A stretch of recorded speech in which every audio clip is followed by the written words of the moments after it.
And our next speaker is, in fact, he works for Ecafon Spain and Portugal. He also teaches acoustics at Higher Technical School of Architecture and Building, La Salle in Barcelona. And he will speak about the newest ISO standard for open plan offices and its implications to the design. Please give a warm welcome to Juan Negreira.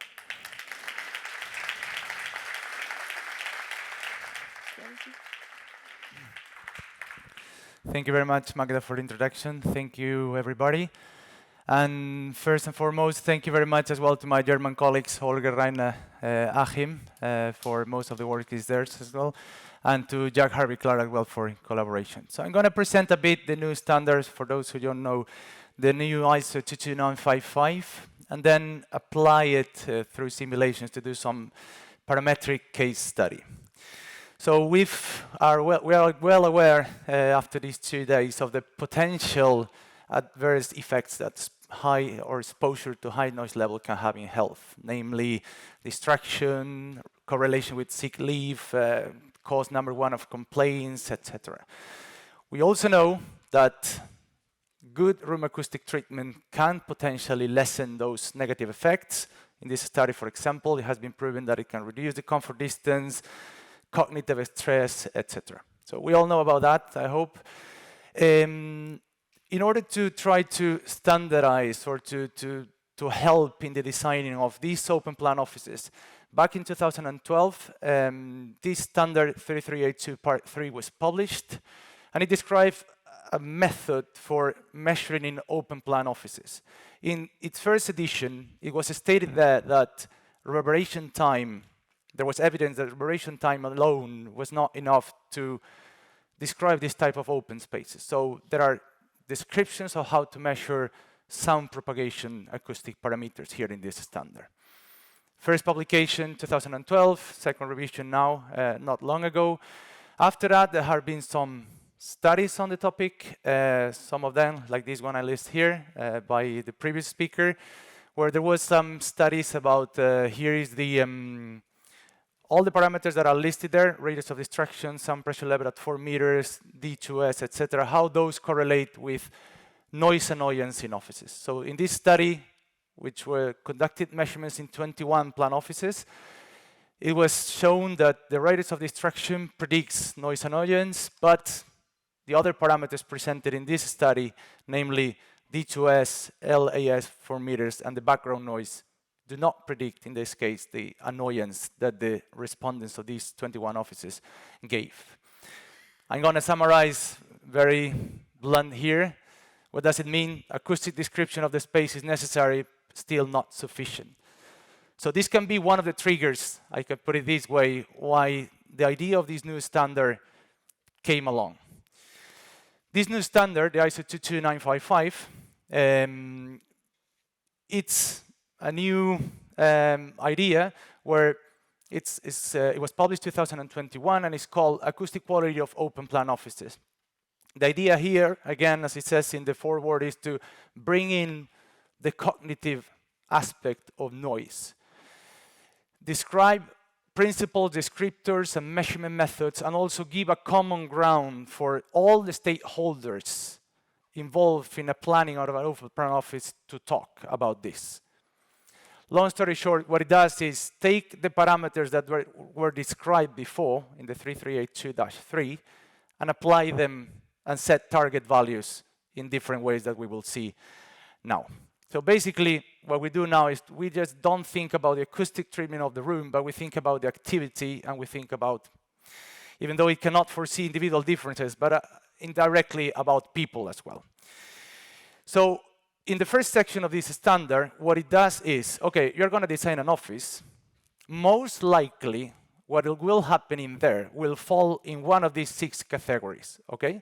So it distinguishes, categorizes, defines 6 different types of activities within a typical office. The first one is, okay, you don't know what's going to happen in there. Vacant floor, activity floor is still unknown. Second activity, tele and video communication, mainly focused on external communication. Activity number 3, main collaborative work. Activity number 4, small amount of collaborative work. Activity number 5, welcoming areas. And activity number 6, mixed spaces. So this is section 1. Definition of different activities will most likely take place in a typical office. What it will do, the standard is taking the parameters, acoustic parameters that we know, some other more, we will actually set target values for each one of these activities. Which parameters does the standard use? Well, reverberation time, as defined in the part 2 of the 3382, the ratio of the absorption area and the square meters of the floor plan, D2S, which is the sound pressure level decay with doubling of distance. This is me when I was young and beautiful down there 10 years ago. The sound pressure level at 4 meters, which we all, is a measure that we know as well from the part 3 of the standard. And there is this new quantity also. We can, the South African colleague, you can put this one in the funnel as well. Maybe I didn't see it yesterday. So it's a new quantity called DAS, which is the attenuation, the decrease of sound pressure level between different activities, regardless of which distance there are. If we have a activity number 1 and an activity number 3 or whatever, what is the attenuation between those two activities? Okay. And here you can see how it's done. Basically, the idea of behind this DAS is that you go to an office, you set your source where one activity is, and you measure on the other activity, on the receiving activity. And there is set an attenuation between those two activities. So to summarize, if those two activities are doubling the distance, it would coincide with the D2S, basically. But this is an attenuation between different activities. Or between other activities, here, we measure here, and we see the DAS between the activities, okay? So we know the activities, the 6 different activities, and we know the parameters through which target values will be set for each activity. So then the standard goes section by section or activity by activity. So for example, if we take activity number 2, and I cover that, what it does is it sets target values and required values for these activities. I just focus on the room acoustic one. So it says for tele and video communication, you should assure that the DAS between the spaces is larger than 6 and the reverberation time is minor than 0.5 with a specific target for the octave of 125, etc. Right? So for this, you would need high absorption and sound propagation control. So this is the idea. Activity by activity, and using those values, setting target values. Then we have another one, welcoming areas, but I will focus now, activity by activity, on the most interesting one, I guess, which is the mixed spaces. And here is where the DAS comes in, where you have a floor plan where different activities take place.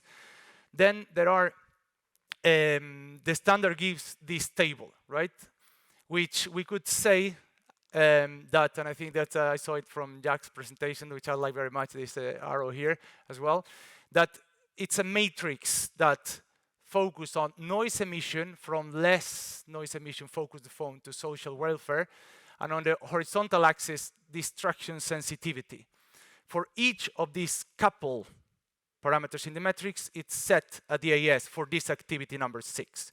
Meaning that if I have a colleague from Spain focusing, talking on the phone, and then I have 2 other colleagues, one from Portugal and one from Spain, trying to have a coffee and have a chat, between those 2 activities in the same floor plan, there should be a DAS larger than 27 dBs. So it will be something like that. That's the idea of the DAS, right? So now we will apply this of the standard. This is more or less in general terms what the standard is about, to a particular case, a simulation done in the software, where we take an office, a typical office, 316 square meters, height of 2.85, typical materials, typical size of working stations, and then the sound pressure level of the sound source defined as in ISO. I think here the height is 1.5, the standard says 1.2, I think, but it is like that. So we see here that different colors, it could be the carpet, but the different colors here define different activities within the same floor plan of this office, right? And we see here the yellow one, which is a breakout space, like a social space.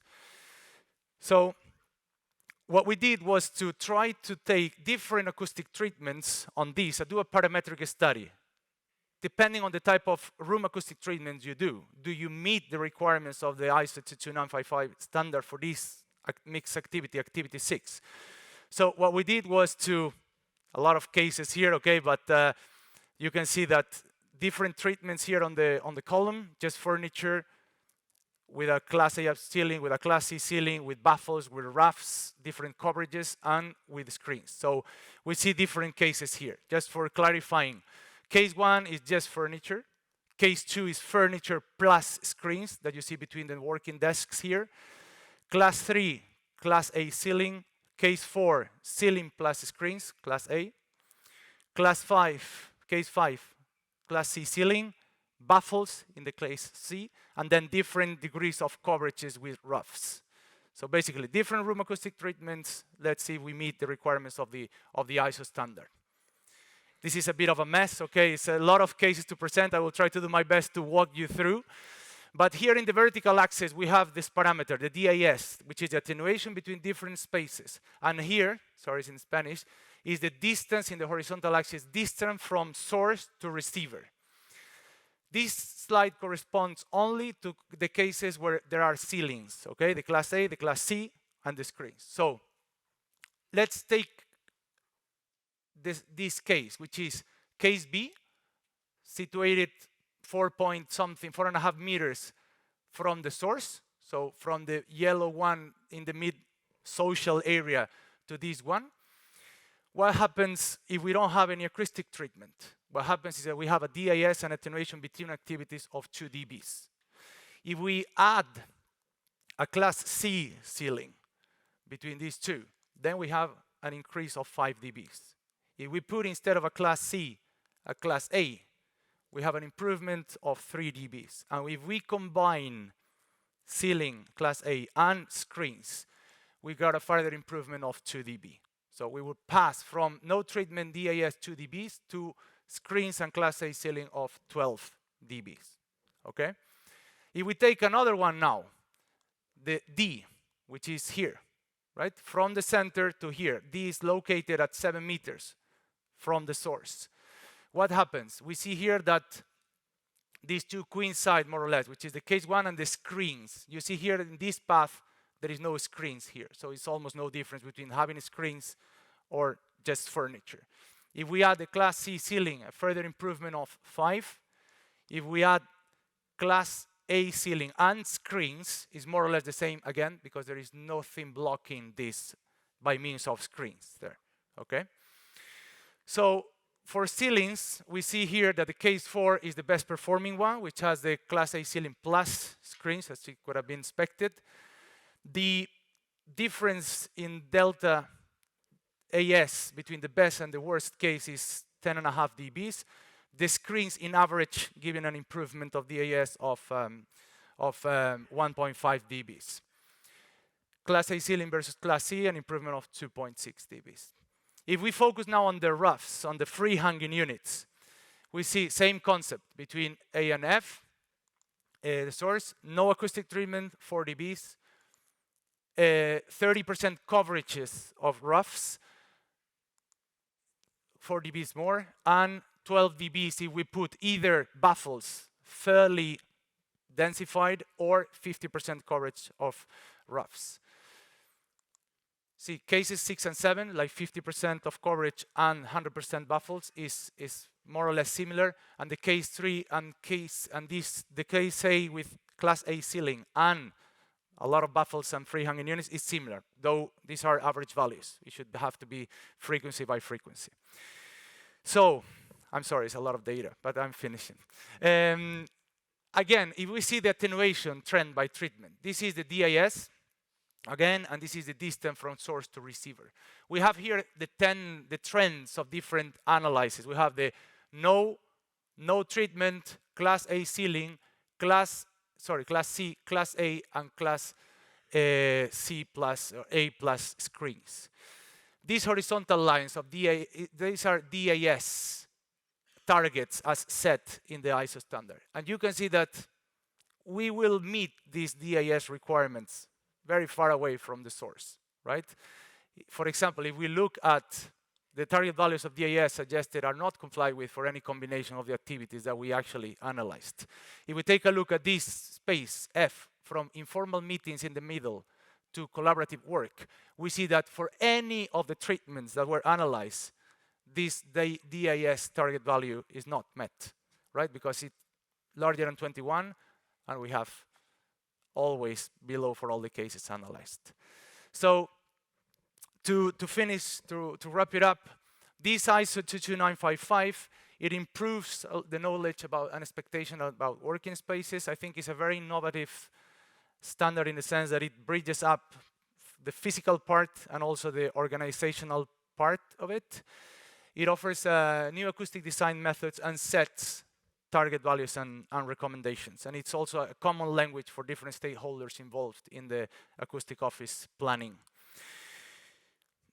If we just look at the reverberation time values, probably this office would be okay, but if we look at this new standard, sets more stringent values on that. In this case, for this mixed space study, the DAS target values are not complied with. Also, probably because it's not optimal to have an informal meeting, which is often the case, an informal meeting place in the middle of the office, which is unfortunately often the case. So as we say here, it is not only acoustic room treatment that is of importance, but also sometimes we should have to rethink the layout of the space, which I think this standard is a fantastic tool for that. In terms of the acoustic treatments studied in this parametric study, the wall-to-wall Class A ceiling was the most effective, and you can achieve further improvements with screens. And regarding this DAS new parameter, it's a concept where it's really easy to grasp. It's intuitive and practical, but of course it can be further investigated to set new, more realistic, target values. So thank you very much. There are a lot of people involved in this standard in the room, so if you have questions, I will just bounce them to them.